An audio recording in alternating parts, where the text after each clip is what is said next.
documentaire. J'attire votre attention que c'est le premier documentaire tunisien qui parle du plastique. Donc il y avait أول شريط وثائقي تونسي يحكي عن البلاستيك ومهم برشا وخاصة فيه تفاعلات مع عدة أطراف, surtout qu'il y a beaucoup d'interactions entre toutes les parties prenantes. Ce que j'ai aimé personnellement dans ce documentaire, les habits ce que le documentaire était plus ou moins neutre. Donc il y avait des industriels, il y avait aussi l'État, il y avait vraiment toutes les parties prenantes sans vraiment prendre de position. Par exemple, moi en tant qu'écologiste, je peux facilement tomber dans ce piège-là et prendre la position d'être anti-plastique à 100%. Mais là, donc, ça nous donne donc, plus ou moins donc, une idée claire donc, du constat du plastique en Tunisie. Donc, il a fait que la chaîne أكثر على الوضعين تاع الوفات البلاستيكية في تونس. Donc le débat, باش يكون حاضرين فيه les panélistes. Donc j'aimerais bien accueillir سي نضال عطايم كوليد دو بروجي مؤسسة هورج بول. On applaudit les deux quand même. Le volet scientifique, volet recherche, sciences de l'environnement, il s'englobe beaucoup de choses. Donc, Madame Semia Abi, de Réseau Tunisie Vert aussi.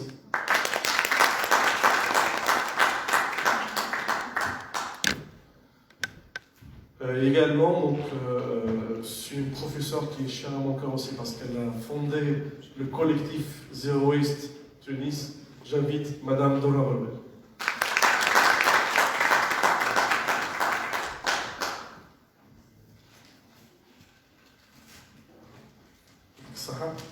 Mais avant de commencer le débat, donc, il ne faut pas oublier le mérite du réalisateur du film, Hamadi Leswed, que j'invite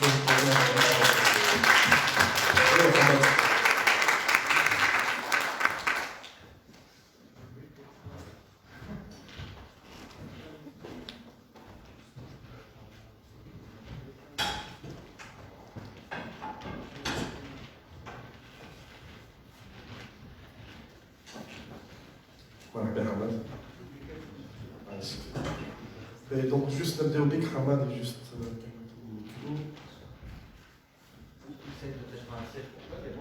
Non ça va, je suis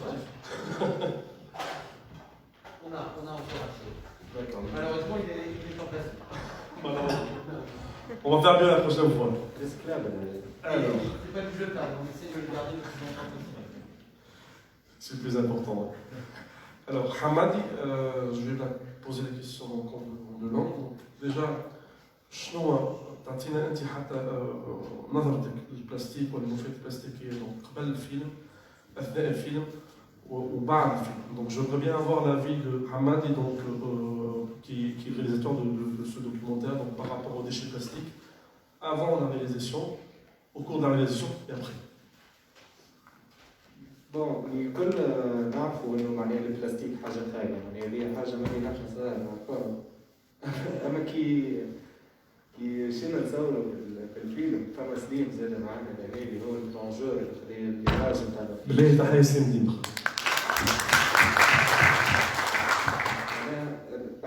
يمكن اكثر تورناج اللي تيشوكون هو مع سليم معناها يعني قديش خرج بلاستيك من وحده هو وحده برك قديش خرج بلاستيك زاد بنص ساعه معناها ولا في ساعه تحت البحر. سي شوكون بالحق سي شوكون معناها باللي تسمع وباللي تعرف وباللي تتخيل مش كيما تشوف معناها. خاصة أنا شفت في وقت البرودكسيون تاعو وبال البرودكسيون ما بعد البرودكسيون سورتو فما بريود وليت نخاف من البلاستيك نشوفو. Je traduis assez vite. Donc, Hamadi disait que, bon, avant de faire le film, il connaît déjà donc, les effets néfastes de la pollution, plutôt générés par la pollution plastique, mais était choqué en filmant donc, avec Slim Dimar, donc notre cher plongeur aussi, donc l'effet qu'on est donc, au niveau des fonds marins. Donc, c'était choquant. Lui seul, en tant que plongeur, donc, il a pu dégager une grande quantité donc, du plastique. Et là, même avec plutôt les faits scientifiques évoqués dans son film, donc il est plus prudent et même plus choqué, ou plutôt plus, comment dire, donc, plus prudent, si j'ose dire, donc, par rapport à l'utilisation du plastique. فما حاجة أخرى جست فما معناها الحاجة اللي فقت بها زادة هي الفولي سوسيال. يعني ديما نحن نتحطوا على البلاستيك كوم environnement ولا santé. ما نتخيلش انه البلاستيك معناه يخدم في عشرات الالاف من العباد بطريقه مباشره ولا غير مباشره في تونس بالطريقه دي. يعني فما فولي كبير اللي يخليك حتى انت اذا كان مش طالب انك تنحيه تخليك تراجع روحك 30,000 ولا 40,000 في تونس يتمعشوا بالبلاستيك شنو مش يكونوا ولا لهالدرجه هو زاد متغلغل الى درجه انه يكون عنده حتى فولي سوسيال ماهوش فولي بيئي وصحي. Merci. Ahmad donc, disait que par rapport au volet social, donc, il a bien trouvé une corrélation forte entre la gestion du plastique et le volet social aussi, vu que vraiment ça emploie 10 milliers de personnes donc, d'une façon directe ou indirecte. Donc déjà, il est un peu mitigé aussi donc, par rapport à ça. D'accord, alors on passe au volet scientifique déjà, donc j'aimerais bien commencer avec Madame Semi, donc تعدي للجانب العلمي صح التعبير مع مدام سيمي. نعرف ان عندك معلومات كثيره برشا على كونسيرنون لي تيشو بلاستيك. في الوثيقي هذا اسكو ديجا تنجم تكونفيرمينا من جانب علمي مدى صحه معناها المعطيات العلميه ديجا طرقناها، وايضا اذا كان ثم امكانيه ثم حاجات تغاضينا الطرف عليها ولا ثم حاجات ولا ثم ما هو اخطر ممكن ما نجمش نقولوا في الوثيقي. Merci. Donc, arabe, français, d'accord. Donc, pour éviter que vous fassiez la traduction, mais donc j'ai vu que le film réellement il a balayé le côté scientifique, donc il a pris presque tous les côtés de la science. Il en a parlé.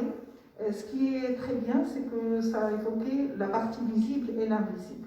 Quand on dit que le plastique dure, par exemple, une bouteille, elle dure 100 ans, non, elle dure infiniment, parce que lorsqu'elle devient invisible, c'est qu'elle est forcément qu'elle est dans un milieu, dans un cycle donc, des écosystèmes. Donc, il n'y a pas la question, c'est très faux qu'on dit que le plastique il va durer tel nombre d'années, donc c'est l'infini, donc c'est l'infini, donc sa dégradation, tu vois pas qu'il y a une manipulation derrière, de dire voilà que c'est 5 ans ou 4 ans, donner vraiment un nombre figé. Ça c'est par rapport au visible. Donc, mais l'invisible, c'est-à-dire ce qu'il rentre dans la structure même des noyaux et de la cellule, si c'est pour les micro-organismes par exemple, ou les organismes vivants d'une manière générale, mais aussi on peut le trouver dans par exemple le cycle des roches, et on peut le trouver dans tout cycle, c'est-à-dire dans tout ce qui est biotique et abiotique, donc ce qu'on parle d'être vivant ou bien sûr non vivant. Donc ça, c'est un côté. Donc il faut tenir compte que le visible et l'invisible. L'autre chose qui a été bien aussi, qui a été soulevée mais qui n'a pas été pris en détail, qui est très très important, c'est que c'est un vecteur. C'est un vecteur des produits toxiques. Encore plus, c'est-à-dire ce n'est pas uniquement pour les êtres vivants, mais par exemple, si nous savons que dans l'eau de mer, il n'y a pas que le plastique contaminant, les additifs du plastique qui sont très très dangereux et qui rentrent dans ce qu'on appelle les conventions internationales, dans la convention de Stockholm, donc et normalement qui sont maintenant dans la liste certains additifs qui sont très très dangereux et qui perturbent le système endocrinien, ça c'est d'une part. D'autre part, nous savons que l'interaction chimique, c'est-à-dire les plastiques généralement, ils ont, c'est-à-dire l'interaction, c'est-à-dire ils portent la charge négative. Donc, tout ce qui est polluant, qui porte une charge positive, donc il va y avoir interaction. Par exemple, je vous dis que, par exemple, le mercure, qui est connu comme charge positive, donc le plastique va augmenter la toxicité du mercure. Et donc, ça se retrouve ou bien dans nos aliments, ou bien ça se retrouve au niveau bien sûr, des cycles de la chaîne trophique. D'autant plus qu'il y a le problème de ce qu'on appelle la biomagnification, c'est-à-dire qu'à travers cette chaîne trophique, donc, on peut être, nous savons que l'être humain, lui, il est au top de la chaîne, donc il peut avoir des quantités encore plus élevées par rapport aux autres êtres vivants qui sont à la base. Les choses aussi qui seraient, c'est-à-dire à long terme, parce que peut-être qu'il n'a pas été soulevé, c'est que tout ce qui est au niveau des eaux, c'est-à-dire l'eau méditerranée au niveau des mers ou des océans, ce sont des bassins sédimentaires. Donc, Ces bassins sédimentaires, maintenant, les fonds des bassins sédimentaires sont pleins de plastique. Vous avez les pneus, c'est-à-dire tout genre de plastique. Et là, à long terme, on va perturber la formation des roches. C'est ce qu'on appelle sédimentaire. Donc là, je me demande, après des milliers d'années, est-ce qu'on va avoir encore des roches sédimentaires telles qu'on les voit maintenant? Donc ça, c'est à long terme. Donc il y a ce qui est visible à l'instant T, il y a ce qui est à court terme, ce qui est à moyen terme et ce qui est à long terme. Donc le plastique, réellement, est-ce qu'on va dire que c'est une thématique? C'est une grande problématique complexe, d'autant plus que la complexité provient lorsque j'entends dans le film, le producteur dit que ce n'est pas notre responsabilité. Donc là, vraiment, ça me fait réfléchir 1000 fois. Donc comment pourrait-on un peu essayer de limiter le problème? Parce que pour certains cas, nous sommes arrivés à une situation irréversible. Donc, et c'est pour cela qu'il faut vraiment voir nos solutions. Merci Madame C, mais parlons du court terme, Madame Rassil. Donc une chose qui a été évoquée succinctement dans le documentaire, c'est par rapport aux effets sur la santé humaine. Tu vois, donc on a parlé donc, de certaines maladies cancérogènes ou des cadavres, tout ça donc, à cause du plastique. Donc là, j'adresse la parole donc, à Madame Olfa, donc particulièrement Madame Olfa, qui ضرر صباح مخي وفاش عباد حيوان تبع فينا في اللايف دونك مدام ضرر باش تقول لنا الاثار الصحيه معناها صحه الانسان معناها جراء البلاستيك معناها réellement le corps humain comment il interagit avec le plastique, quels sont les effets visibles déjà donc de nos jours qui est causé par le plastique. Merci Hossein, merci à l'IFT et merci à Tunisie Recyclage pour l'invitation et puis pour l'occasion de voir ce film. Bravo aux jeunes. Je ne savais pas que vous étiez aussi jeunes. Je pensais que c'était un vieux. Vraiment bravo pour avoir réalisé ce documentaire. Et j'aimerais bien qu'il soit vu par tous les Tunisiens et par tous les êtres humains sur Terre parce que c'est très important. C'est une thématique, c'est une problématique internationale, pas uniquement liée à la Tunisie, mais elle est d'autant plus liée à la Tunisie que nous savons que nous sommes dans le bassin méditerranéen les 4e consommateurs de plastique. La Tunisie, messieurs, dames, est le 4e pays consommateur de plastique dans le bassin méditerranéen, sachant que nous ne sommes pas le 4e grand pays dans ce bassin. Nous comptons parmi les plus petits pays en termes de superficie et en termes de population, mais nous sommes les 4e consommateurs de matières plastiques.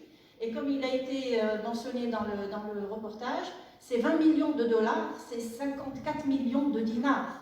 Ça veut dire 54 milliards de millimes que nous perdons à cause de cette surconsommation de matières plastiques. Alors je voudrais, avant de répondre à ta question, si tu permets, Hussein, rebondir sur 2 points que je viens d'entendre dans le débat. D'abord, quand monsieur dit, au-delà du problème du plastique, il y a un problème social, il y a des gens qui vivent derrière, donc on ne peut pas l'arrêter. C'est comme si on disait, au-delà de la fabrication ou de la production d'armes nucléaires, il y a des gens qui vivent derrière, donc il ne faut pas arrêter la production de ces armes. C'est exactement la même chose.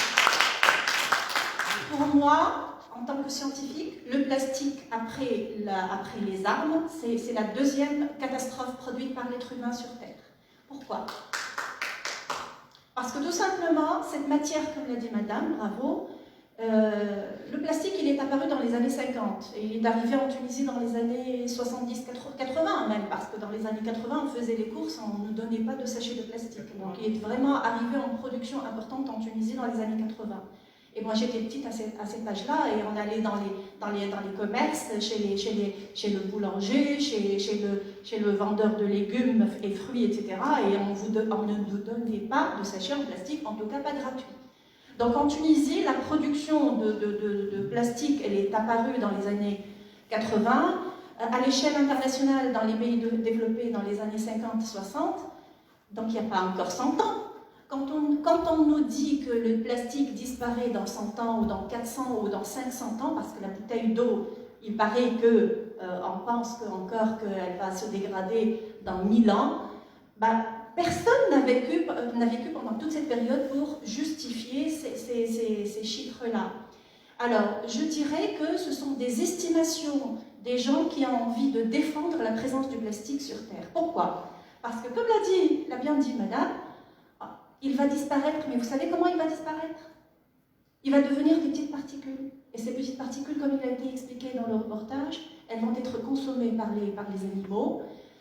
Il faut savoir que dans les océans et que dans la mer méditerranéenne, le plastique, il est confondu par le plancton. Enfin, le poisson mange le plastique à la place du plancton.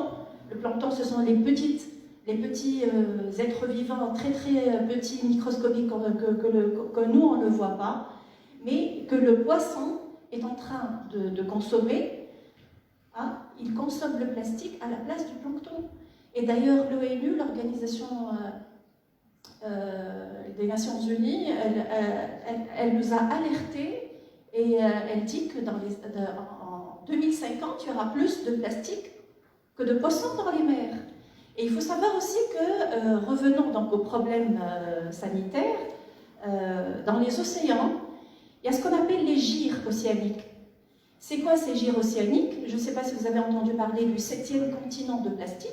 Ces gyres océaniques, en fait, ce sont des grands amas de matières plastiques, des très petites matières plastiques, donc on appelle ça les microplastiques, qui ont une taille de l'ordre de 5 mm, qui sont dans une superficie énorme, on dirait des océans, et en profondeur, une profondeur de près de 30 mètres de profondeur. Et ces gyres océaniques, elles ont été créées depuis que le plastique est apparu sur Terre jusqu'au jour d'aujourd'hui. Donc ça a pris une 50aine d'années pour être conçu. Et c'est dû en fait à la pollution énorme de plastique. Par exemple, dans l'océan, dans l'Atlantique Nord, l'océan Atlantique Nord, la gyre océanique, elle mesure 6 fois la taille de la France. 300 millions de kilomètres. Pleine de plastique.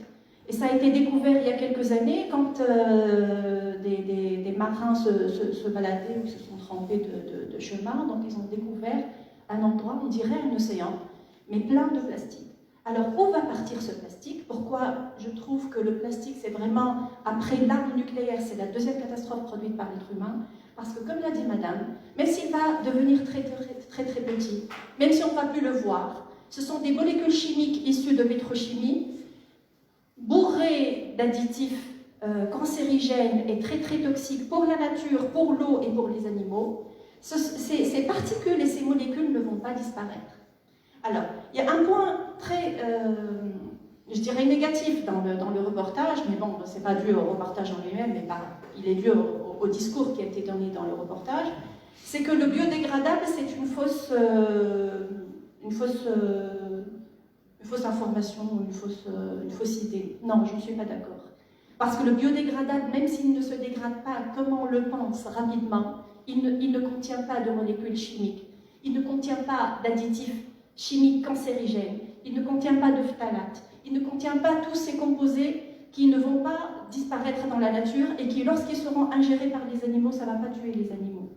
Donc le biodégradable, même s'il prend du temps pour être dégradé, ça reste toujours une matière biologique. La différence entre le biodégradable et le chimique et le plastique chimique issu de pétrochimie ou issu de matières de ressources pétrolières, c'est que le biodégradable, il est issu de matières naturelles. Les polymères sont créés par la nature. Donc les polymères sont biologiques. Les additifs sont des molécules biologiques. Donc même s'il prend du temps pour se dégrader, ça reste toujours une matière naturelle qui ne va pas souiller nos eaux, qui ne va pas souiller le sol, qui ne va pas détruire notre écosystème. Par contre, les matières issues de sources fossiles, de matières fossiles, ça c'est très dangereux pour la nature et donc je ne suis pas d'accord avec cette idée. Alors sur le plan santé, nous n'avons pas beaucoup d'informations, à part qu'il y a beaucoup de maladies qui sont apparues, comme l'a dit Madame, les problèmes de perturbations endocriniennes. Donc il y a beaucoup de maladies hormonales, il y a des cancers qu'on ne comprend pas leur origine. Et jusqu'au jour d'aujourd'hui, les scientifiques pensent qu'il nous faut encore 20 ou 30 ans pour comprendre, il nous faut encore des dizaines d'années pour comprendre l'origine de ces maladies. Mais il y a beaucoup de soupçons que ces maladies sont dues au plastique. Il Il y a un autre sujet qui n'a pas été abordé, et j'aurai fini, c'est le problème des microfibres de plastique. Beaucoup de chercheurs, et notamment des chercheurs français, ils ont fait des études sur l'air, même en montant très très haut dans les tours et dans les immeubles. Ils ont mesuré la composition de l'air, ils ont identifié des fibres de plastique dans l'air. Nous sommes en train de respirer des fibres en plastique. C'est pas issu de bouteilles, c'est pas issu de sacs en plastique, c'est issu de nos vêtements. Parce que la plupart de nos vêtements aujourd'hui ne sont pas naturels, ils sont synthétiques. Et voilà, merci beaucoup. Bravo, juste déjà, j'aimerais bien que l'État présente un peu l'Atlas du plastique, parce qu'il englobe aussi les informations que vous avez évoquées. Je crois que c'est un document.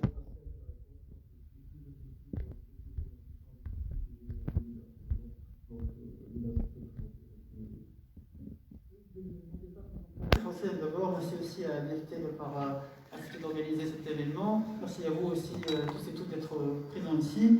Je ne comptais pas présenter la tasse du plastique, mais là où je vais, là où il y a l'événement sur le plastique, je ne rate pas l'occasion d'en parler. C'est un document qui retrace tous les aspects autour de la pollution provoquée par cette matière, loin d'être fantastique, mais plutôt toxique, qui est le plastique. Donc je vous invite à prendre une copie, je vous ai ramené suffisamment en principe, mais vous pouvez aussi nous écrire pour en avoir d'autres ou une copie. C'est un document important pour ceux et celles qui souhaitent aller plus loin dans les sujets qui ont été évoqués dans le documentaire ou là tout de suite avec les panélistes. L'Atlas du plastique, mais aussi le documentaire font partie de l'intention de notre fondation Heinrich Böll d'initier un débat en Tunisie sur la pollution par le plastique. Et ça fait quelques années qu'on travaille là-dessus. On a développé pas mal de moyens de communication, de sensibilisation, de recherche aussi sur le sujet. Pourquoi ? Parce qu'il n'y avait pas d'intérêt manifeste sur le sujet. Maintenant, on voit des associations, des collectifs, des activistes anti-plastique. En Tunisie, on peut du moins je me connais pas mal maintenant, des personnes, des réseaux qui s'attaquent au plastique, et par plastique je veux dire la pollution que ça provoque bien sûr. Il y a un élan au sein de la société civile, une dynamique incroyable aussi, qu'il faut encourager, qu'il faut peut-être soutenir et rejoindre si ça vous tente, ou bien si ce que vous avez vu vous motive, si vous avez aussi besoin de vous exprimer, de faire entendre votre voix. Cet élan, c'est important de dire qu'il dépasse l'effort entrepris par les autorités ou par les institutions qui s'occupent de l'environnement en Tunisie. Honnêtement, on ne peut pas aujourd'hui compter sur l'administration pour résoudre ces problèmes. On connaît tous les difficultés, les obstacles auxquels fait face l'administration tunisienne. Mais après, il faut aussi se poser la question, est-ce que la société civile va pouvoir faire face à ce fléau toute seule, sachant aussi qu'il y a d'autres défis qui nous attendent, comme la crise climatique, la pollution de l'air ou autre. Donc, le problème, il est complexe. Vous avez parlé de quelques détails tout à l'heure, je ne sais pas si vous avez tout saisi, mais c'est ça aussi la difficulté de l'environnement, des sciences de l'environnement, c'est que c'est un sujet complexe, mais il y a suffisamment d'outils maintenant développés pour simplifier les choses et pour aussi engager le citoyen. Et je vous ai remercié pour votre présence, mais je ne vous cache pas, une fois vous vous êtes présenté ici, c'est que vous avez un intérêt au sujet. Et après avoir regardé le documentaire, j'attends à ce que peut-être aussi vous passiez le message à d'autres personnes, parce que maintenant on peut dire que vous êtes avertis. Vous ne pouvez plus aussi assister en tant que spectateur à ce qui se passe, à ce crime, ou ces crimes environnementaux auxquels on assiste dans notre quotidien. Les choses s'accélèrent dans le monde et il faut aussi qu'on avance. J'ai dit qu'il y a une dynamique, mais ça reste loin de ce qui se passe dans le monde. Si tu te permets, Hossein, j'ai noté quelques peut-être quelques informations liées au plastique qui ont été annoncées il y a quelques jours, du moins au mois de mars. Il y a 3 millions de masques jetés chaque minute dans le monde. On a alerté les autorités tunisiennes, on leur a dit attention, il va y avoir une avalanche de masques, de gants, de tous ces produits qui viennent avec la pandémie. Donc c'est 3 millions de masques jetés chaque minute, ou l'équivalent de 129 milliards par mois. On savait que le plastique a été trouvé au sommet du mont Everest ou dans les fosses Mariannes, mais pardon, la fosse des Mariannes, voilà, mais là aussi, il y a quelques jours, on vient de parler de quelques cadavres hebdomadaires trouvés dans le désert de Dubaï, où le thorax était rempli de plastique. Vous avez certainement vu pas mal de baleines, mammifères marins, avec l'estomac. Tout à fait, donc il y a pas mal de solutions aussi que j'ai notées. En fait, je ne comptais pas tout partager avec vous, mais c'est pour vous dire que les choses, la mobilisation contre ce fléau, elle avance à un rythme incroyable à l'échelle mondiale, et c'est important pour nous de suivre cette cadence ou bien d'accélérer aussi. Il y a pas mal d'initiatives qui sont faites, mais ça reste peu quand on compare avec le défi. On est encore très loin. C'est pour ça aussi que je vous dis, vous avez un rôle à jouer, à commencer par l'EHPAD. On en parle pas mal de fois. On n'est pas les bienvenus dans tout le restaurant. Tout à fait. En fait, je ne comprends pas l'existence de ce produit dans notre vie. Ça a été créé ou fabriqué pour faciliter aux malades le fait de boire l'eau ou boire tout ce qui est liquide. Et maintenant, on remarque que ça devient un produit qu'on trouve partout. Je vais peut-être m'arrêter là parce que je sais que vous avez pas mal de questions à me poser et je suis aussi curieux et impatient de découvrir. D'accord, mais juste, j'aimerais bien avoir donc il y a deux choses assez importantes qui ont été évoquées parce que vu ce qui s'est passé depuis la pandémie aussi par rapport, je voudrais bien revenir, si tu permets, Nedal, donc rapidement par rapport aux arrêtés ministériels, donc le décret gouvernemental par rapport à l'interdiction des sacs en plastique, donc à l'usage unique. Un petit mot par rapport à ça, parce que vraiment, la plupart des citoyens, même ceux qui se battent contre le plastique, n'arrivent pas à savoir où on est, qu'est-ce qui se passe vraiment. Si tu peux donner un petit éclairage par rapport à ça. Oui, ben voilà, il y a eu ce décret gouvernemental, on l'a salué au début, c'est une première initiative, il y a eu pas mal d'accords volontaires avec le secteur du secteur pharmaceutique, les grandes surfaces aussi. Maintenant, ce décret, on s'est dit, tiens, il y a une vision, il y a un peu de clarté de la part de nos responsables. Mais après, avec ce décret, honnêtement, on a pas mal de critiques parce que d'abord, on parle de biodégradable, c'est un terme utilisé par pas mal d'entreprises dans le cadre du greenwashing. C'est plutôt pour blanchir leur société que pour changer les choses. Donc le décret, quand il parle de biodégradable, il devait spécifier quel type exactement. Et après, même si on a des sacs biodégradables, le problème, c'est un problème de consommation, de surconsommation, de gaspillage, de cette culture du tout jeté, de ce consumérisme.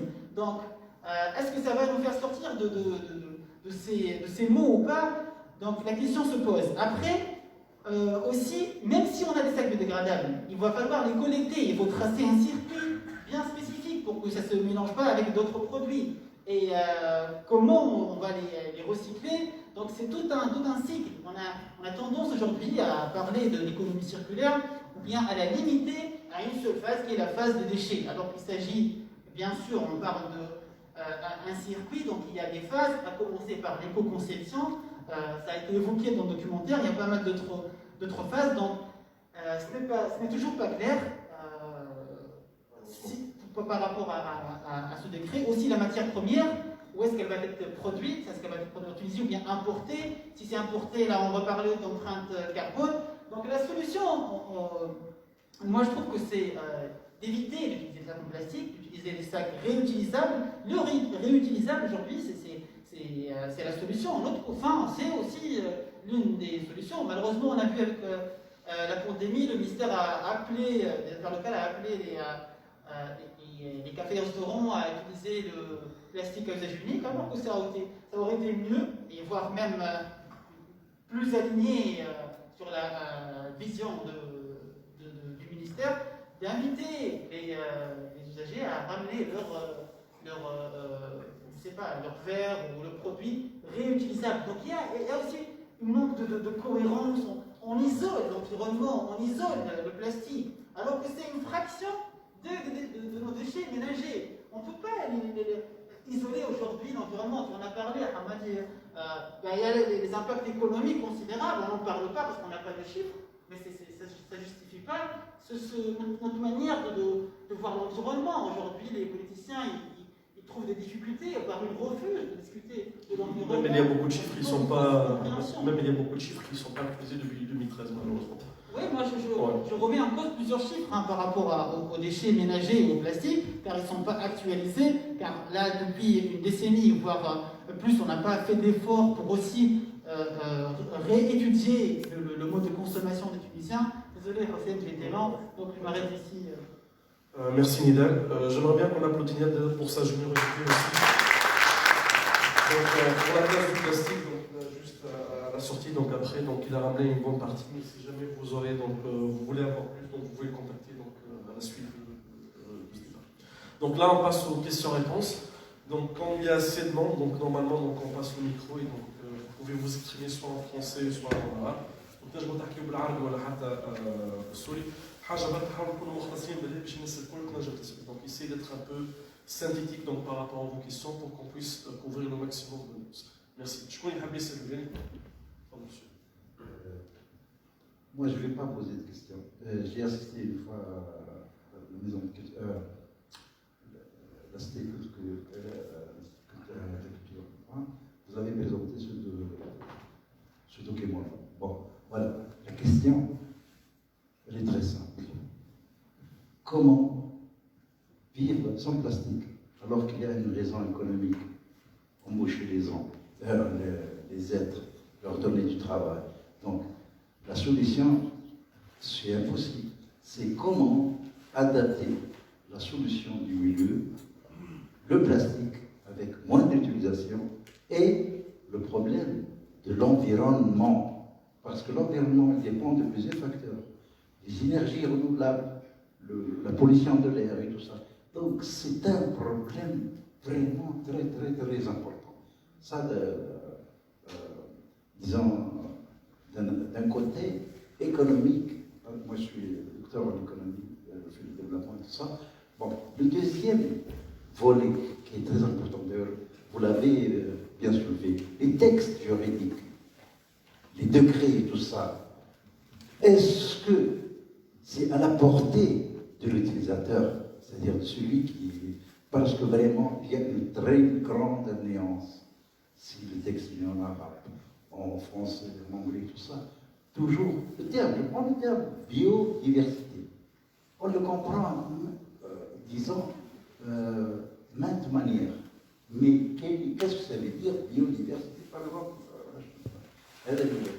Le dernier point, je m'excuse, est-ce que, hier j'ai vu le film concernant le plastique, tout ça, on a posé la question, fallait-il immigrer ailleurs, chercher une autre planète, où il n'y a pas de...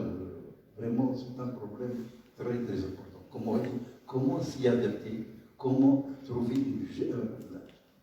une solution du milieu. C'est-à-dire, on utilise, mais ce n'est pas avec une grande intensité, comment équilibrer en utilisant, mais aussi en gardant un environnement sain, avec, je ne dis pas zéro déchet, parce que c'est impossible, mais avec des déchets moindres. Et peut-être ça demande, enfin, je ne sais pas, 30 ans, disons une décennie, plus qu'une décennie. C'est vraiment ce problème-là. Merci, monsieur. Donc, on prend 2-3 questions après. On commence déjà le zéro déchet, on sait qui va répondre après.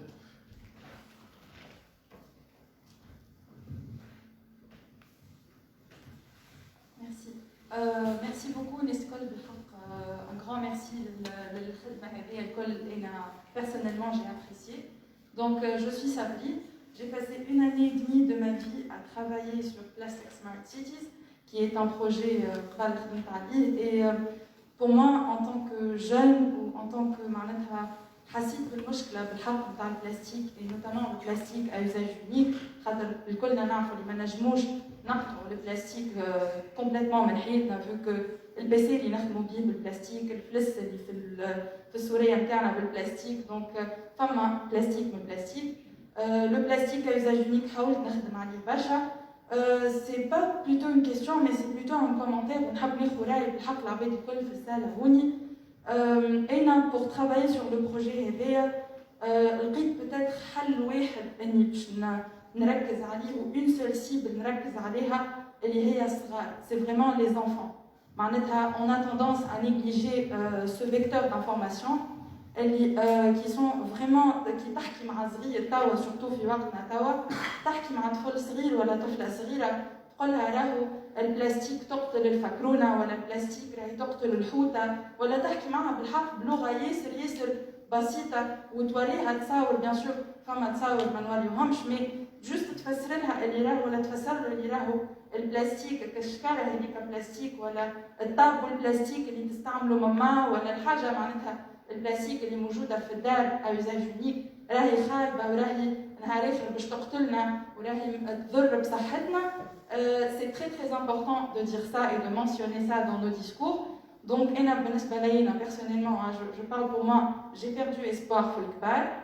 Je parle d'une expérience بالحق معناها عشتها وحتى توا مازلت نعيش فيها مازلت جو galère حتى مع بابا معناها ولا ماما باش قولها ولا نقول له امان كي تجيب الخبز ما تجيبهاش في شكاره بلاستيك هاو التوت باغ نتاعي يجيب فيها ديما ils ont tendance à oublier. مي كي نحكي مع طفل صغير ولا طفله صغيره يفهموني عملت معهم برشا دي اتوليي دو ريسيكلاج معناها يجيب لهم برشا دبابس وهما يحاولوا يصنعوا بهم مزهريه يصنعوا بهم الكادر ويصنعوا بهم برشا حاجات يخليهم معناتها في بيوتهم يزينوا بهم. دونك بور موا جي تروفي كو الحل الوحيد نتاعي سيتي لي زانفون سي فريمون بيت معناتها كوم سوليسيون مي جي ادوري ترافايي افيك لي زانفون. Et بالحق j'encourage أي عبد في السالة هذيا يركز أكثر على la sensibilisation des enfants على خاطر après tout la planète Terre هي هما باش يعيشوا فيها من بعد احنا سيفيك توا قاعدين نعيشوا مي راهي الأرض باش تقعد ليهم هما وصغارهم وصغارهم donc essayez de vous focaliser sur les enfants c'est vraiment معناتها حاجة صغيرة على الآخر mais c'est très important d'y penser. Merci Salim. Qui d'autre? Non,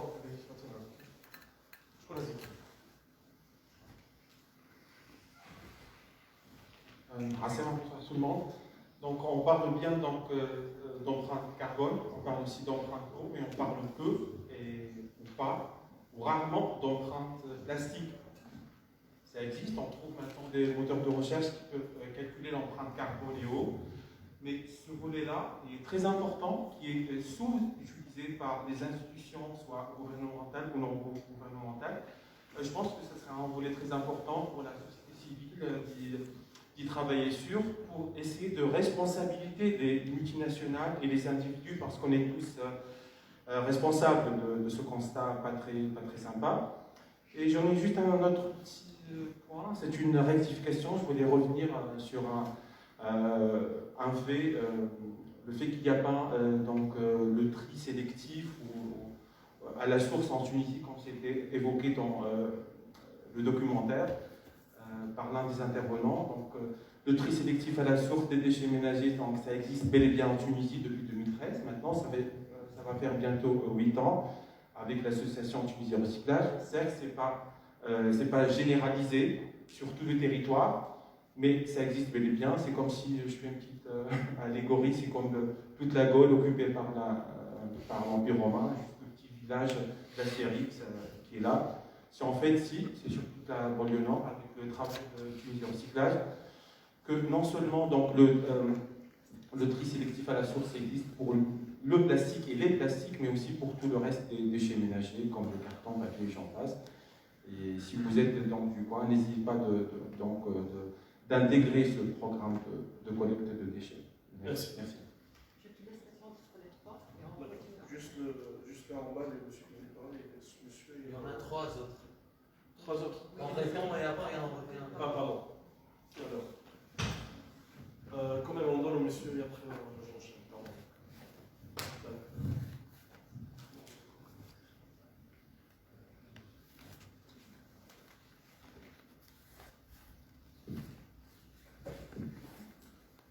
السلام اسمي نسيم غريبي وكيستيون تاعي سامبل. اسكو بلاستيك بيوديغريدابل لازم نتعداو بها على خاطر ماهوش 100% سيف. بلاستيك بيوديغريدابل يبدل ليكيليبر شيميك في التربه اللي هو معناها يتحل فيها يخلي ما تنجمش تزرع فيها كل شيء.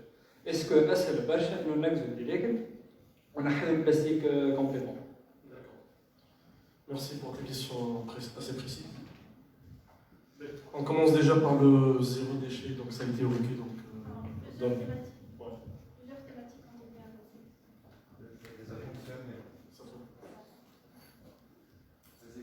Mettez le lien devant votre bouche, ça devrait fonctionner. C'est bon? Ah. Oui. Mais il y a pas. Oui. Plusieurs sujets ont été abordés. Alors, Non, il est fermé. Vous avez touché. pour répondre donc à la première interrogation sur par quoi remplacer le plastique, moi en tant que chercheur en biologie industrielle, dans le domaine du développement du biodégradable, j'encourage vivement le biodégradable. Mais quand on dit biodégradable, en fait il y a une norme internationale et une norme tunisienne bientôt qui va sortir sur c'est quoi le biodégradable. Il y a tout un protocole d'analyse bactériologique qu'on fait pour savoir si les micro-organismes sont capables de manger ce plastique ou pas. C'est-à-dire le plastique le bioplastique. C'est vrai que le protocole il est spécifique parce qu'on est obligé en science et en recherche de façon générale ou en mesure scientifique, on est obligé de mettre en place un protocole qui sera suivi par tout le monde. Maintenant, quand on dit biodégradable, il y a plusieurs types de molécules ou de macromolécules qui sont utilisées pour remplacer le plastique pétrochimique. Donc il y en a qui sont efficaces, il y en a qui le sont beaucoup moins. Ce qui est sûr aujourd'hui, si on fait un petit benchmarking, donc pour voir ce qui se passe à l'étranger, en France, je sais qu'on utilise, surtout dans la région de Bretagne, les algues. Les algues sont très riches en biopolymères qui peuvent remplacer les polymères pétrochimiques pour fabriquer du plastique et ça donne un bon résultat, même sur le plan biodégradabilité. En Italie, on utilise le chardon بالعربي البوك كالنوارة اللي تبدا موف وفيها الشوك وتصيب الشتاء avec. Donc le chardon, très utilisé en Italie, et il l'utilise aussi pour fabriquer des sacs poubelles dans lesquels ils jettent, les Italiens qui nous ont envoyé leurs déchets il n'y a pas longtemps, ils jettent leurs déchets verts dans les sacs biodégradables, ça part directement dans les usines de compostage, ils n'ont même pas besoin d'ouvrir et de vérifier, tellement c'est très très bien organisé. Alors quand vous dites qu'en Tunisie il y a le tri, personne, ni dans mon entourage, ni dans ma famille, ne fait appel à Tunisie Recyclage. J'en connais qui vivent à la Marsa, j'en connais qui vivent à la Socra. Pourquoi? Parce que c'est bien ce qu'ils font, mais ce n'est pas suffisant. Et d'ailleurs, le reportage l'a bien dit, et ça découle du rapport de l'organisation WWF, c'est que 4% seulement du plastique consommé en Tunisie est recyclé. D'abord parce que tout le plastique n'est pas recyclé, mais en plus parce que le recyclage que font aussi bien l'association Tunisie Recyclage ou les quelques recycleurs qui existent en Tunisie n'est pas du tout suffisant. Il faut instaurer en Tunisie un système de tri sélectif à la maison, à la source, un système de collecte efficace et un système de valorisation de tous les déchets. Il faut savoir aussi qu'en Tunisie, 70%, entre 60 et 70% de nos déchets sont des déchets verts, c'est-à-dire des déchets qu'on peut valoriser sous forme de compost. Le compost, c'est un engrais. Donc ça va alléger déjà les déchets qu'on va jeter et puis ça va faire travailler des gens qui vont fabriquer le compost et ça va être réutilisé à la terre. Et d'ailleurs, par rapport à tout à l'heure, je ne me souviens plus qui a parlé de zéro déchet. Le zéro déchet, c'est vrai qu'on ne peut pas y arriver, mais c'est comme si on se met l'objectif d'aller à la Lune dans l'espoir de faire un voyage dans l'espace. C'est une vision. Donc, voilà, c'est une vision, c'est une manière c'est une façon de vivre, c'est un mode de vie. Et pour instaurer cette culture, nous avons créé depuis 2 ou 3 mois un collectif qui s'appelle le collectif Zéro Déchet Tunisie, qui a lancé une campagne nationale hier dans le cadre de sa célébration de la Journée mondiale du recyclage. Une campagne nationale qui s'appelle Tunisie sans déchets, Tunis Blish Nifeye. Alors, l'objectif de cette campagne, c'est de diffuser, comme l'a bien dit madame, diffuser la culture de la préservation de l'environnement et de la réduction des déchets. Nous produisons, comme l'a dit Nilal, énormément de déchets. Et pendant le mois de Ramadan, plutôt que de réduire notre consommation, nous on fait le contraire. Donc on augmente la consommation et puis quand on consomme plus, on a plus de déchets. Donc par contre, je ne suis pas d'accord quand elle a dit qu'il faut travailler sur les enfants uniquement par les grands. Parce que les enfants sur lesquels vous allez travailler, madame, vous êtes en train de leur préparer une planète polluée, une planète où il n'est pas bon, où il ne fait pas bon vivre, quoi. Donc une planète où la vie devient très très compliquée et très très difficile. Donc pour moi, en tant que scientifique, la solution c'est dans le biodégradable, mais il faut savoir sur quel polymère travailler, sur quel biopolymère travailler, et surtout les procédures et tout le protocole donc, de tri et de collecte des déchets. Merci Dana. Juste sans détourner le débat pour que ce ne soit pas sur Tunisie Recyclage, c'est un prototype, c'est un projet pilote qui marche bien. Le tri à la source existe bel et bien, on y en parle à la nature, donc 6 tonnes de déchets par an. Donc c'est un projet que l'on va bien étaler sur d'autres zones. Donc je ferme la parenthèse, je passe à Madame Seigne. Merci.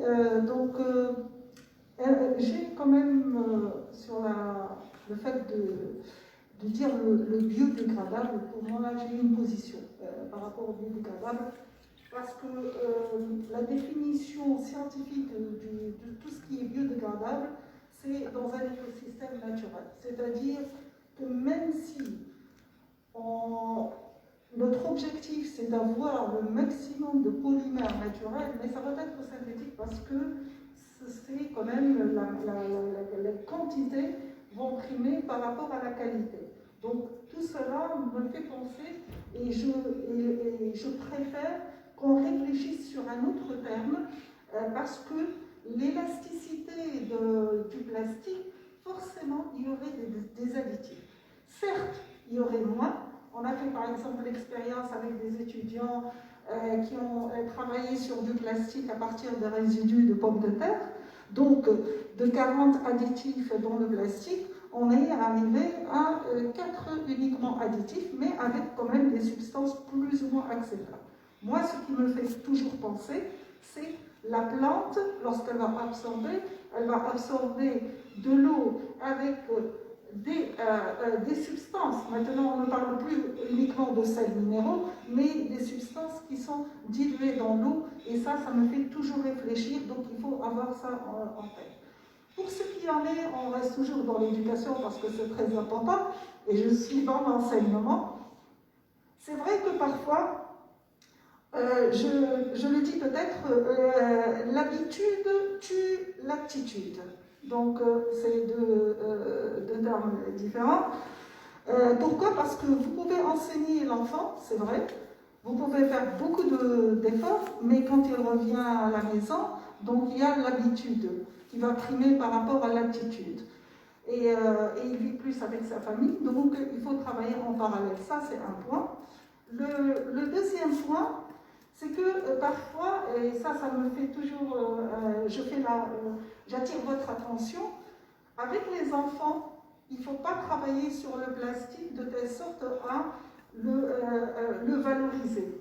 Parce que chez l'enfant, lorsqu'il valorise le plastique, c'est dans son inconscient, c'est que je peux utiliser encore plus le plastique. Donc, il faut l'éliminer totalement. Vous ne travaillez pas avec le plastique, il faut totalement l'éliminer parce qu'il y a la crédibilité de l'enfant. Et là, sur ce plan-là, par exemple, on fait, par exemple, pour les bouteilles, on met tout ce que nous avons en interne, donc tout cela, donc ça fait référence à l'utilisation de choses naturelles. Donc, la troisième chose que je voudrais peut-être attirer votre attention, c'est ce réflexe. On oublie toujours, et j'essaye toujours d'attirer l'attention sur ce phénomène-là, on oublie toujours le réflexe conditionné. Pendant 30 ans, c'est un réflexe qui est devenu conditionné. Donc, il faut travailler sur ce réflexe-là. J'explique peut-être. Le réflexe conditionné, c'est que je peux utiliser encore plus le plastique. Donc, il faut l'éliminer totalement. Vous ne travaillez pas avec le plastique, il faut totalement l'éliminer parce qu'il y a la crédibilité de l'enfant. Et là, sur ce plan-là, par exemple, on fait, par exemple, pour les bouteilles, on met tout ce que nous avons en interne, donc tout cela, donc ça fait référence à l'utilisation de choses naturelles. Donc, la c'est que comme si vous montez dans votre voiture, c'est un réflexe, vous prenez, vous mettez vos pieds sur le frein sans réfléchir. Donc, pour l'utilisation du plastique, c'est devenu un réflexe conditionné. Donc, il faut travailler sur la chaîne, comment donc arrêter ce réflexe conditionné. C'est un réflexe qui est dans le système nerveux, c'est-à-dire c'est très difficile à travailler là-dessus, mais il faut réfléchir si on veut changer l'attitude. Et donc, par exemple, je vous donne un exemple avec les enfants, donc avec les élèves, avec les collégiens, avec les étudiants, parce que c'est vrai qu'en Tunisie, nous avons un grand potentiel, nous avons plus que 2 millions d'élèves qui appartiennent au ministère de l'Éducation lui-même. Je dirais toujours que ça a été évoqué de faire un module spécial l'éducation environnementale. Moi, je ne suis pas d'accord du tout parce que si on met un module spécial éducation environnementale, c'est comme si l'environnement, c'est-à-dire il est à part, il est mis à part. Par contre, je peux vous dire qu'en Tunisie, le programme officiel, l'environnement, il est transversal. Il touche tout, mais malheureusement, il est théorique. Donc, si vous voulez travailler avec les jeunes, travaillez avec le programme officiel et vous avez la plateforme des enseignants, il est vraiment bourré de tout ce qui est matière environnement. Donc, c'est ça peut-être que j'ai voulu attirer votre attention. Merci, madame.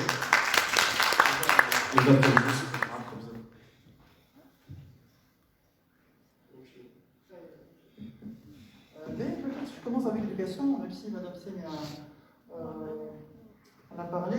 Pour l'éducation, je comprends votre réflexion, c'est-à-dire le fait de miser sur une génération va peut-être transformer le caractère civique du Tunis. On a besoin d'une jeunesse ou de citoyens qui réfléchissent, qui maîtrisent, qui dominent la technologie et non pas qui la subissent, avec ce qu'on voit par exemple avec notre société actuelle. On a besoin de jeunes qui savent on est resté dans la théorie avec, disons, la meilleure constitution ou meilleure transition démocratique. Ça a été même évoqué dans le film, on était numéro 1 dans le monde arabo-africain, si j'ose dire. C'est une comparaison que je trouve absurde. اي كاين انا باش نراضيو رواحنا هكا avec يعني صبروا رواحنا وكل mais en réalité on vit dans un chaos. Il y a très peu de sens dans ce qui est fait, dans ce qui est dit. Il y a très peu de logique. On a besoin je dirais de personnes, mais ça a de structures, de réseaux, d'associations, d'administrations, et qui mettent un peu d'ordre dans tout ça. Mais je vois autour de moi pas mal de jeunes intègres, de jeunes motivés, déterminés, qui persévérants, qui vont certainement changer l'avenir. Là, je de manière générale, mais c'est déprimant de vivre dans ce chaos politique, environnemental. Donc, il faut changer, il faut changer cette réalité.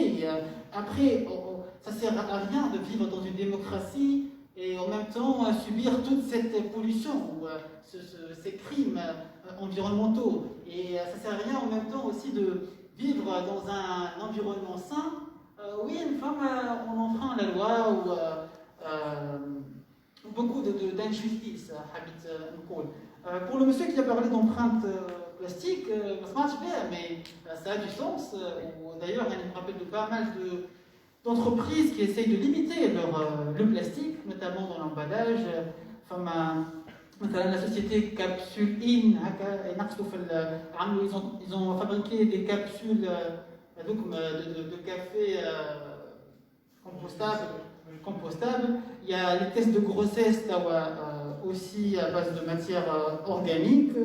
Il y a pas mal d'initiatives, notamment les géants et les compagnies responsables de la pollution, si je me permets de les citer, Coca-Cola ou Nestlé ou Unilever, ils sont identifiés par le réseau mondial Free from Plastic comme les plus grands pollueurs en matière de plastique. Ils essayent de faire des efforts. Après, honnêtement, dans cette optique, peut-être de changer les choses, de provoquer ce changement, vous l'avez peut-être compris, il faut être exigeant. Il y a un minimum peut-être qui est fait, mais ça reste loin de ce qu'on attend. C'est pourquoi j'insiste sur le fait d'être exigeant, d'exiger la transparence, d'exiger plus d'efforts, parce que quand on parle de génération future, c'est comme si on se donne plus de temps pour continuer dans ce statu quo, dans ce business as usual. Et là, bien sûr, on doit léguer une meilleure Tunisie pour ceux qui vont me suivre, mais j'ai aussi le droit, vous avez le droit de vivre dans un environnement sain, donc il ne faut pas attendre. J'en parlais ce matin par rapport à notre contexte qui est le climat. Si on veut vraiment atteindre l'objectif de 2030, il faut qu'on commence maintenant l'action climatique. Et si, par analogie au plastique, et si on veut atteindre l'objectif de 2050, il faut qu'on soit prêt en 2030. Donc, moi, je disais, pour faire l'analogie par rapport au plastique, il ne faut pas attendre, on n'a pas le choix. C'est le constat, on a pour le coup, il faut démarrer l'action, ça a démarré. Votre rôle, c'est peut-être de la faire propulser, de l'accélérer, de la rejoindre pour la booster. Merci Nidan, merci merci Hamad Izada. Juste rapidement, puisqu'il ne reste pas beaucoup de temps, donc les dernières questions. Oui, oui.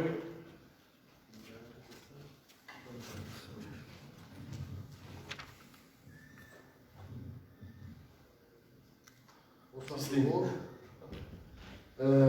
C'est pas une question, je voudrais attirer l'attention sur ce réflexe de jeter. Bon, moi je fais de l'image sous-marine, mais je fais aussi de l'archéologie sous-marine. On va voir de temps en temps, on trouve des zones d'abri, donc des bateaux dans l'Antiquité, quand ils arrivaient, après leur long voyage, ils jetaient les amphores qui ont été cassés pendant le voyage. On va voir dans des décharges archéologiques, dans des sites archéologiques, on va voir qu'il y a plein de déchets d'amphores, de poteries. Donc ce réflexe de jeter, il suit l'homme depuis des millions d'années, depuis Homo habilis, qui a 2 millions d'années. Donc le plus important déjà, c'est d'éduquer pour que ce geste de jeter s'arrête. Parce que maintenant, le geste de jeter devient très grave. Il y a 2 ou 3 ans, je me suis arrêté devant un passage piéton, il y a une femme qui traversait devant moi avec son fils. Son fils avait un sachet de chips dans la main, qui était vide, ça y est, il a fini. Elle lui a pris la main, elle lui a secoué la main pour qu'il jette ça dans la nature. Donc ce réflexe de jeter qu'on a dans nos gènes, il est temps qu'il cesse parce que maintenant ça devient catastrophique. Voilà. Merci. Qui d'autre?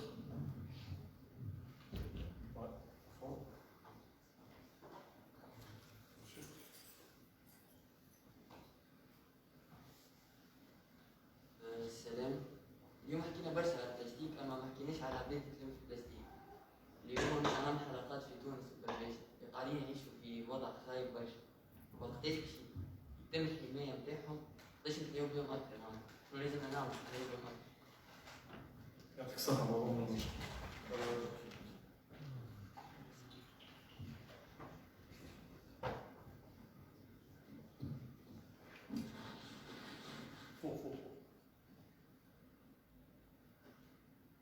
عسلامة أنا أمير بن عبد الله جو في بارتي من كلوب إناكتوس إسبري أي سي تي دونك احنا عندنا بروجي نخدموا على البلاستيك نخدموا بريسيزامون على كيفاش نحسنوا الوضعية نتاع البرباسة دونك يرينا البروجيكسيون نتاع الفيلم هذا دونك جينا من هنا صغرى نجريو باش نحضروا خاطر عايشك خاطر دونك فما فيلم كيما هكا باش يصيروا بروجيكسيون دونك الكوميونيتي اللي انتريسي بالبروبليم تاع البلاستيك في تونس دونك باش تكون حاضر دونك نو سوم دونك في الدوكيومونتير فما monsieur aussi il a cité qu'il y a un problème d'organisation donc d'organisation بين معناها tous les parties prenantes في التhématique avec donc nous sommes un groupe de jeunes nous sommes 100 membres à peu près في club donc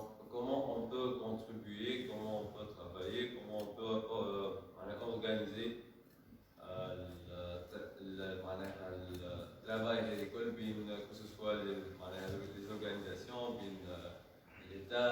لي سبيسياليست باش نحسنوا باش معناها باش البروبليم هذا نلقاو له حلول اخير. والريسيكلاج تاع البلاستيك معناها ملي كنا نعملوا ريسيكلاج تاع 4% هذه حسب الدوكيومونتير، اليوم نجموا نعمل اكثر معناها ريسيكلاج ونوصل البلاستيك يبدا معناها يبقى ديما نظيف مش معناها يبقى ديكونتاميني باش يصيروا ريسيكلاج. يعطيك الصحة. يعطيك المسيو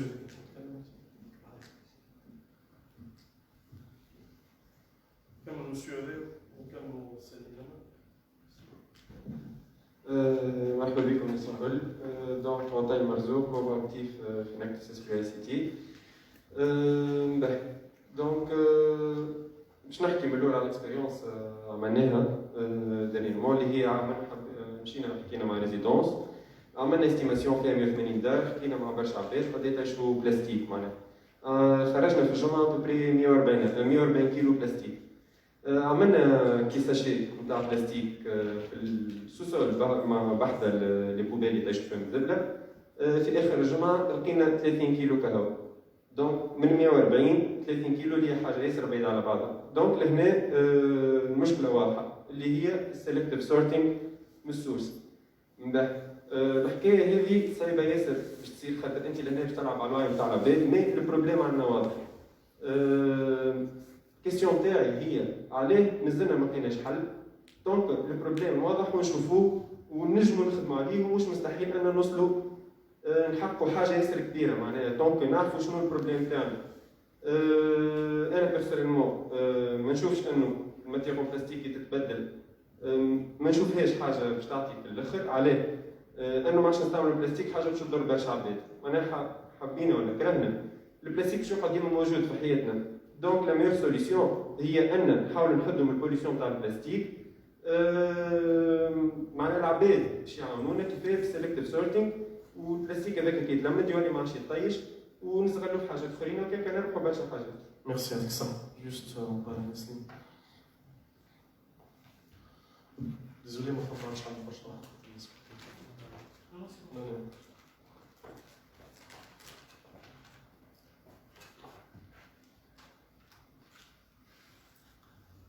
نجم انا يلزمني يكون سامحوني ما جوست تعقيب صغير. راهو الريسيكلاج ما يلزمش يكون هدف، راهو ممكن الاخوه توجه لكم.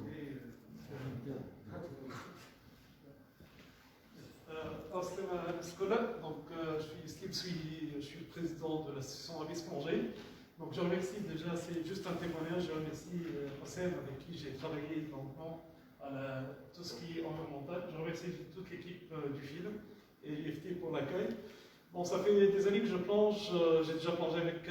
Slim Diver plusieurs reprises et on a un malheureux constat de voir plus de plastique que de poissons. Donc, il y a certainement une corrélation, il y a du travail à faire. Donc, j'ai parlé avec Hossein dernièrement, c'est qu'on a j'ai un autre livre, je travaille à l'université de Manouba, et c'est une université qui pense vert, c'est un des premiers projets du campus vert. Et j'invite par exemple le réalisateur à venir parler avec Lisa qui fait des films et à développer des projets sur tout ce qui est l'aspect écologie. Monsieur Hossein, déjà, on a plein de volets que je t'ai parlé à les travaux. Donc, oui, c'est وهذاك علاش حبيت جوست نرميسي يعطيك الصحة. ميرسي.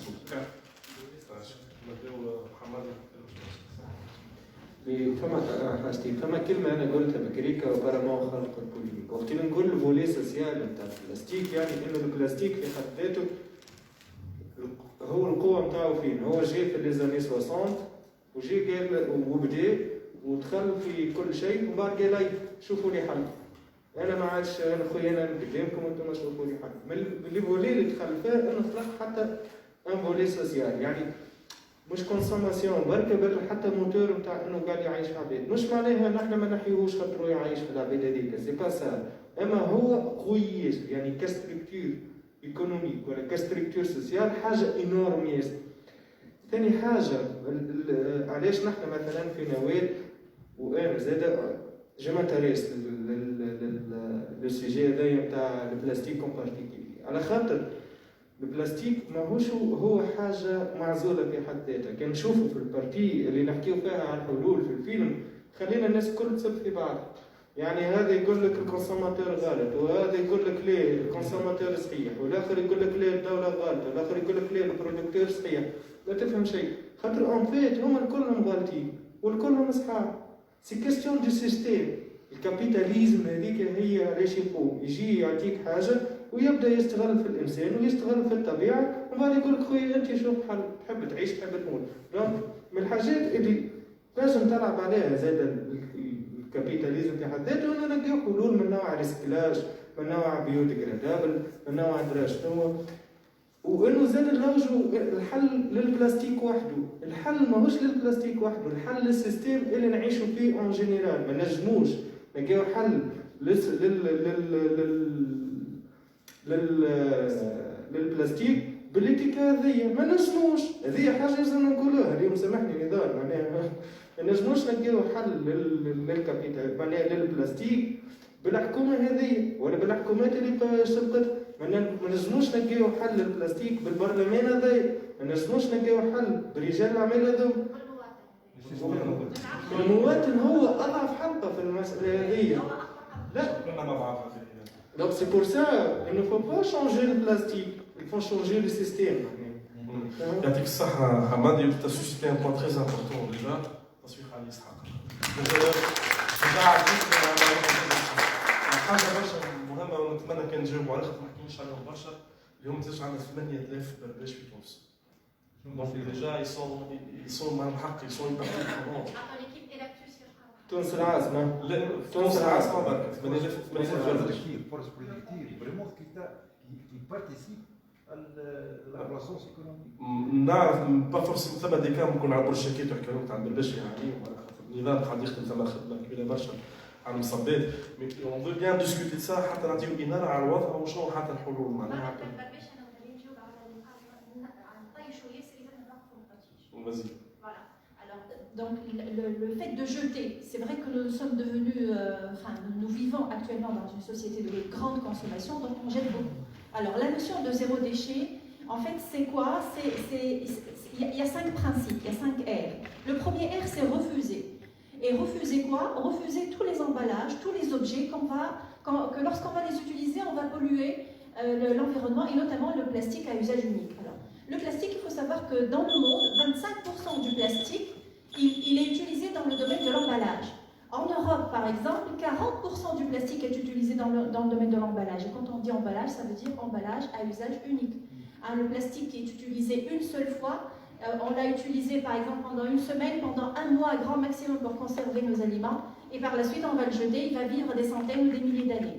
Autre point très important, le plastique, lorsqu'on met des aliments dedans, il y a ce qu'on appelle le phénomène de migration. Il y a des molécules, des petites molécules issues du plastique lui-même, des monomères, ou bien des adjuvants, comme on a parlé tout à l'heure, des adjuvants de fabrication des plastiques. Et il faut savoir que dans l'Union européenne, par exemple, et nous on n'a pas de normes en Tunisie, il y a 700 molécules, 700 molécules chimiques autorisées à se trouver dans nos aliments. À part les adjuvants et les monomères, il y a ce qu'on appelle les molécules de réaction. Donc il y a des molécules qui vont interagir avec la lumière, avec la chaleur, entre elles, et on peut les trouver dans les aliments. Il y a eu des scandales dans les années passées de molécules cancérigènes trouvées même dans des aliments pour bébés. Les pots pour bébés, les pots pour confiture, voilà d'autres aliments. Donc à part ce phénomène de migration qui est très dangereux pour la santé humaine, le plastique, c'est une matière très très nuisible à la santé, et c'est pour ça que vous n'allez pas trouver un sirop de médicament, un produit pharmaceutique liquide, conservé dans du plastique, oui ou non? Est-ce que ça se vend, le sirop, les médicaments dans du plastique, à part les comprimés et les poudres? Non, parce que tout simplement, on sait très bien que la matière plastique, elle est capable de migrer dans ce sirop, et les produits pharmaceutiques, ils sont beaucoup plus exigeants sur le plan sanitaire parce qu'ils ont toute la pharmacopée, les normes, etc., qui sont beaucoup plus exigeantes que le domaine de l'agroalimentaire qui, jusqu'à maintenant, il a une exigence en termes de santé publique beaucoup moins importante. Donc le premier R, c'est refuser. Nous devons refuser les sachets en plastique. Il ne faut plus accepter un sachet en plastique quand on va faire nos courses. Il faut prendre son sac en tissu ou son couffin. Nous avons le couffin traditionnel. Le deuxième R, c'est réduire. Réduire que lorsqu'on va consommer, enfin les produits qu'on va consommer et qui sont générateurs de pollution, comme notamment les produits importés et autres. Le troisième R, c'est refuser, réduire, réutiliser. Donc on utilise des emballages réutilisables, des emballages en verre, métallique, etc., qui sont réutilisables. Le troisième R, c'est pour rendre à la terre, donc c'est composter, donc qui marque là le compostage. Et le cinquième R, c'est le recyclage. Le recyclage, il faut savoir que c'est vraiment le dernier recours lorsqu'on veut réduire la pollution. Pourquoi? Parce que premièrement, tous les plastiques ne sont pas recyclables, donc ça c'est évident. Ils ont parlé tout à l'heure de PET, PEHD, PP, etc. Il y a très peu de plastiques qui sont recyclables.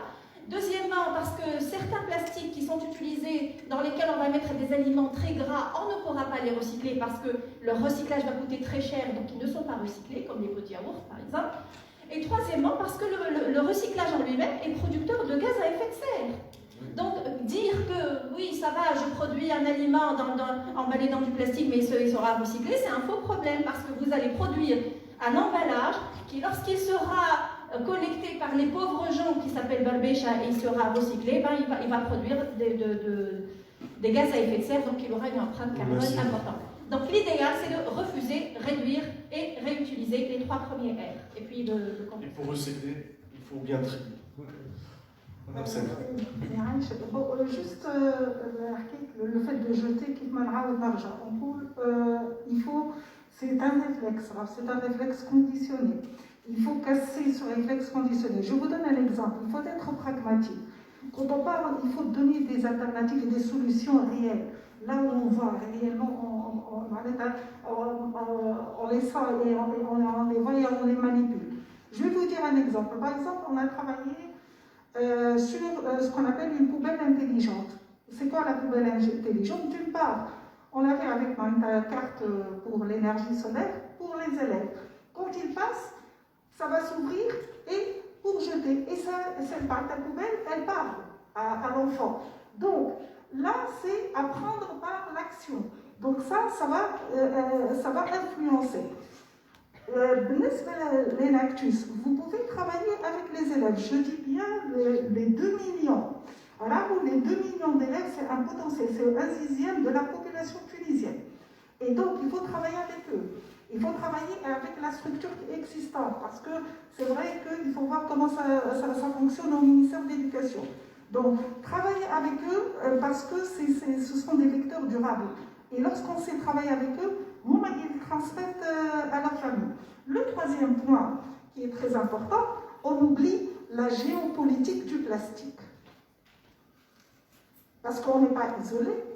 Et je vais vous dire un exemple, même au niveau de l'Europe, il y a des restrictions au niveau du plastique. Certes, mais quand vous voyez la courbe d'ici 2050-2100, il y a une grande augmentation de l'industrie de la plasturgie.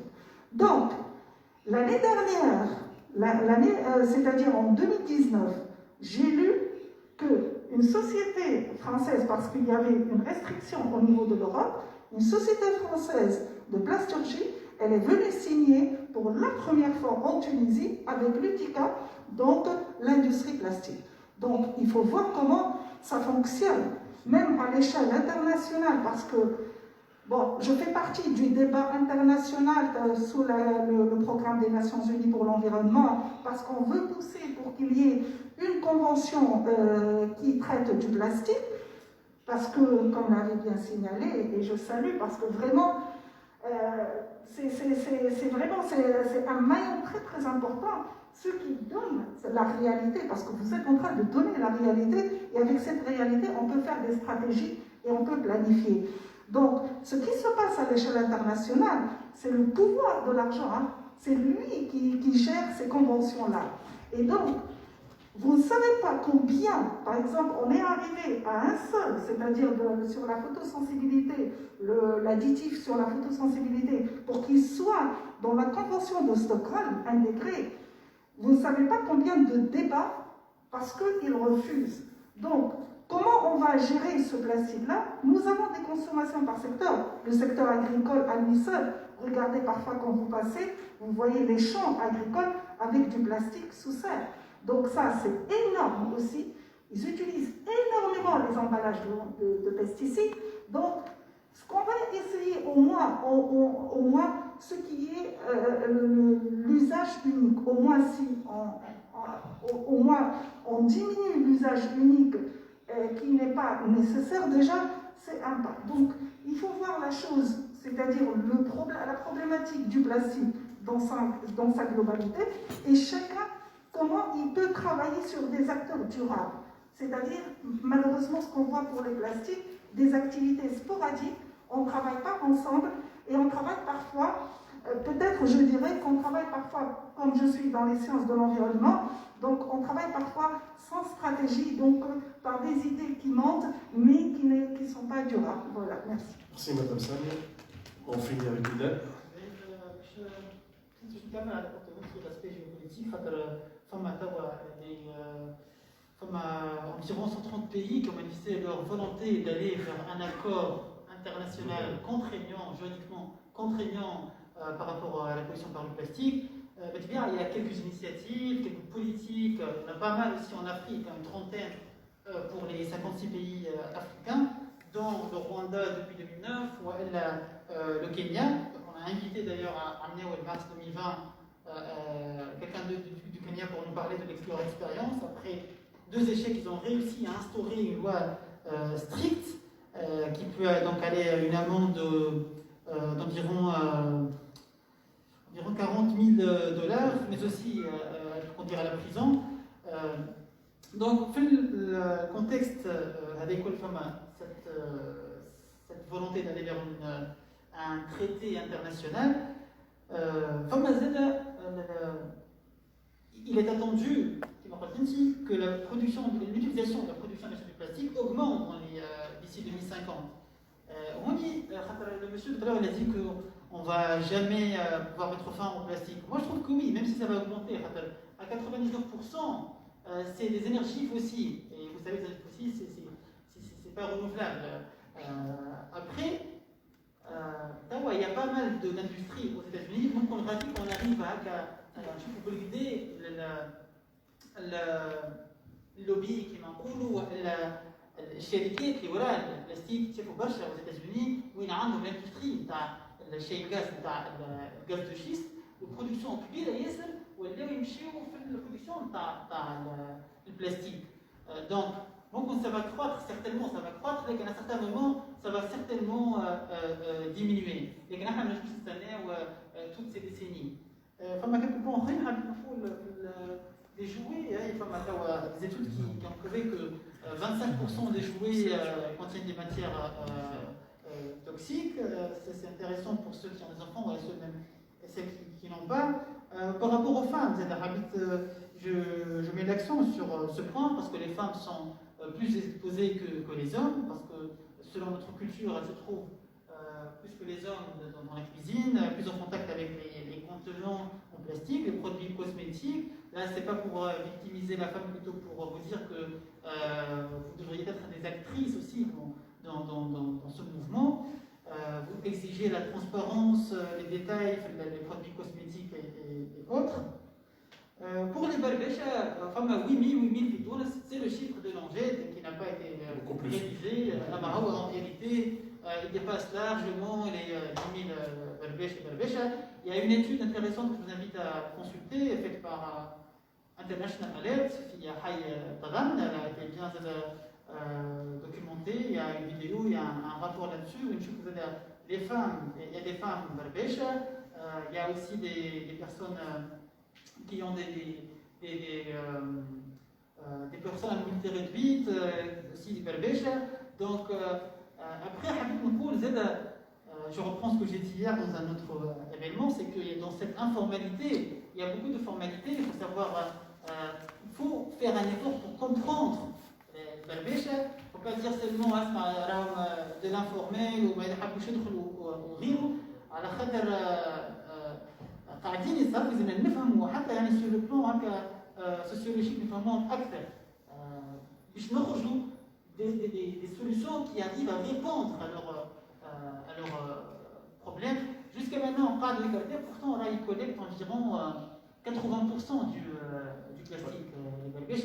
Ils nous rendent un service énorme. Imaginez si on avait pas de l'égalité, à quoi ça ressemblerait. Donc, Tunis, l'environnement qui Tunis, c'est important, merci d'avoir souligné. On a parlé un peu du documentaire, mais ça nécessite bien sûr beaucoup plus qu'un documentaire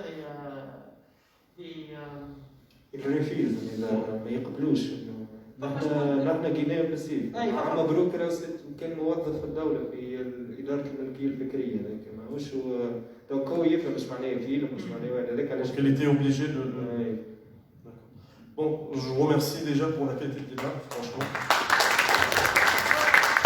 Je vous remercie pour être disponible. Déjà, je sais que c'est assez tard, la plupart c'est la fin de semaine, on peut faire autre chose, mais votre intérêt, votre conscience écologique, je crois qu'elle a poussé donc à être présent déjà et à participer donc, dans ce débat, je vous remercie. Je remercie aussi donc Nawet et Halejbol aussi pour la production donc, de ce documentaire. Je remercie Tunisie Recyclage aussi, donc il y en a deux déjà donc, qui sont présents. On était trois donc, qui étaient partis pour l'organisation de cet événement. Et je remercie aussi la cerise sur le gâteau, donc l'IFT. Donc je laisse la parole à Lionel. Non, mais tu as tout dit.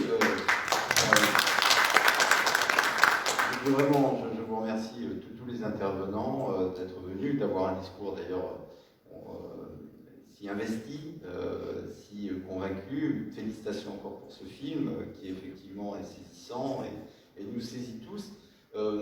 Voilà, on a beaucoup d'informations à la fois sur l'aspect scientifique, sur l'aspect l'impact sanitaire, sur l'économie, mais ce que je retiens moi à titre personnel, et je pense que c'est chacun d'entre nous, c'est bon, demain matin, qu'est-ce que je fais moi de mon côté pour mettre en place ces 3 R. Et c'est vrai que plus vous sèmerez la bonne parole, plus nous on pourra la répercuter, et peut-être que c'est une goutte d'eau dans l'océan, mais c'est une goutte d'eau qui pour le coup est sans plastique. Donc voilà, merci beaucoup pour votre intervention, merci pour votre présence. Et puis on aura l'occasion de refaire ce genre de choses, on est très sensible à tout cet aspect environnemental ici à l'Institut. Merci beaucoup. Merci beaucoup.